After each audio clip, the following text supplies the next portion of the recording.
happened while David was making his bed. It was just a little thing, a feather that had come out of his pillow and floated to the floor. What had it floated on? Air. David had watched falling feathers before. He knew he could keep one floating by blowing on it, but he had never before thought about the air the feather floats on. He began thinking about air. Air filled his lungs. Air filled his room. He could feel it when he moved his hand around. And outdoors,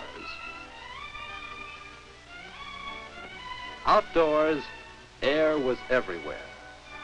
He couldn't see it, but he could see the things the air did, and he knew it was everywhere. There is air near the ground that we breathe. There is air high up, moving the treetops. And there is air higher than that, higher than the highest trees, higher than the highest clouds.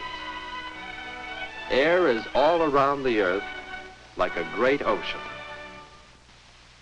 And we are at the bottom of it. Air.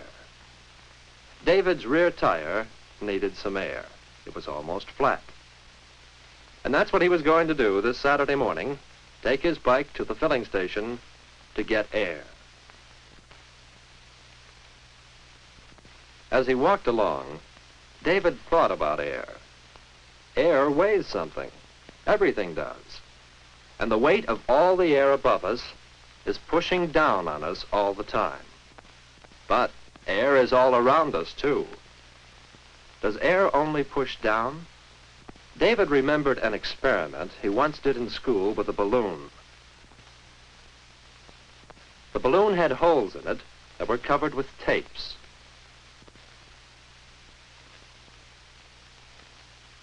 In this experiment, you put some powder into the balloon.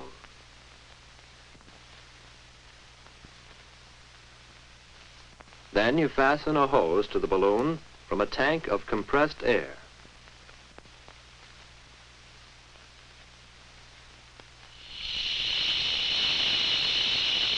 As more and more air goes in, the balloon gets bigger and bigger.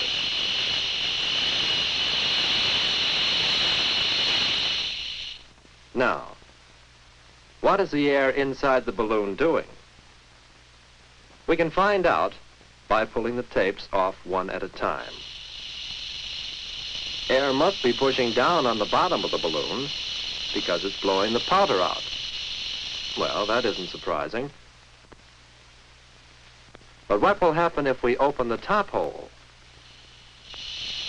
Powder is blowing out here, too. Does that mean the air inside the balloon is also pushing up? And what about the side hole? More powder.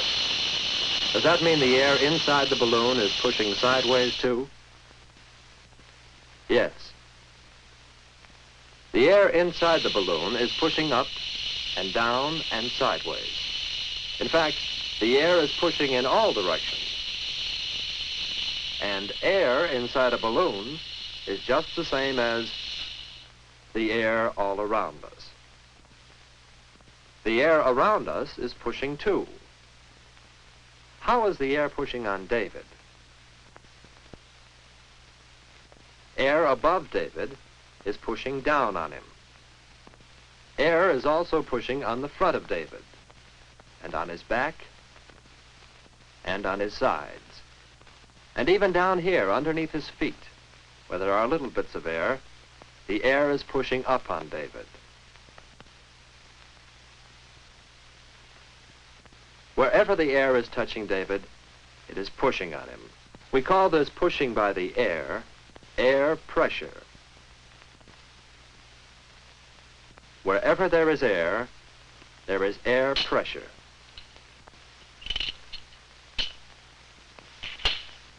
Rubber suction cups.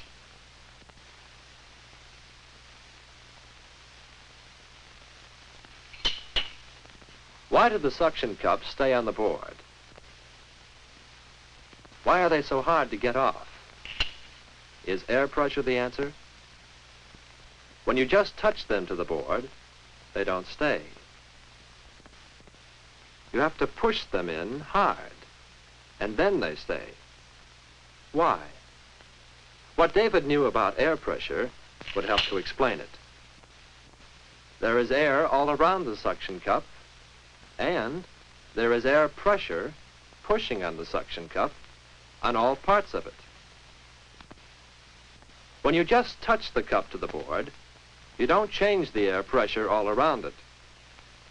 But when you push it hard against the board, you push most of the air out from underneath. When you let the cup spring back, there is less air under it than there was. So, there is less air pressure. Air pressure on the outside is pushing the cup against the board harder than the air pressure inside is pushing it away. So, the outside air pressure keeps it on the board until you let some more air in under the cup. David could see that suction cups work because of air pressure. But are there other ways of using air pressure? His tire uses air, but does it use air pressure too? Let's find out.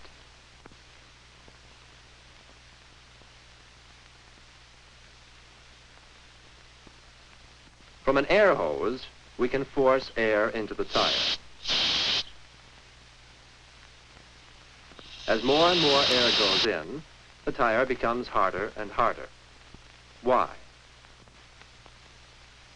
There is air pressure inside the tire. The more air you force into the tire, the greater the air pressure gets to be. Finally, the air inside is pushing so hard that the tire will hold up the bicycle, and David too. That's what enough air pressure can do.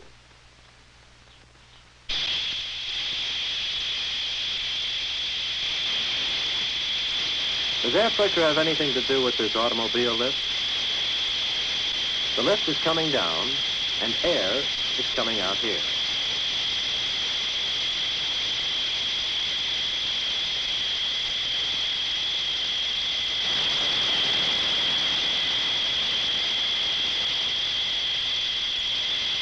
Air stops coming out when the lift is all the way down.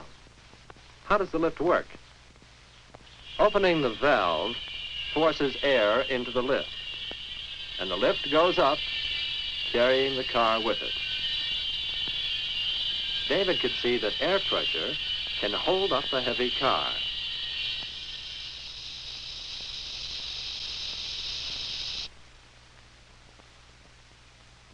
Yes, David was learning that air and air pressure have many uses.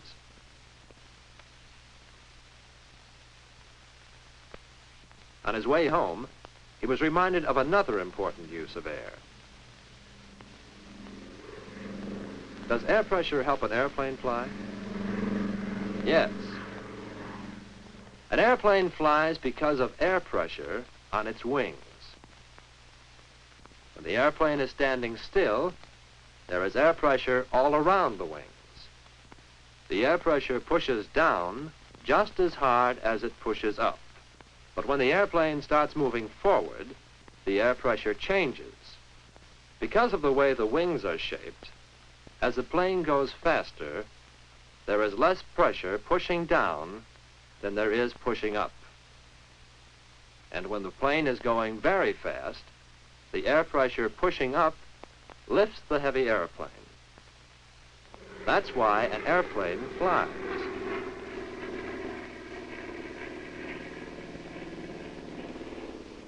Of course, David didn't know all about that, but he was going to learn, because he wanted to know more about air and air pressure and how we use it. He was going to learn more about the ocean of air, all about it.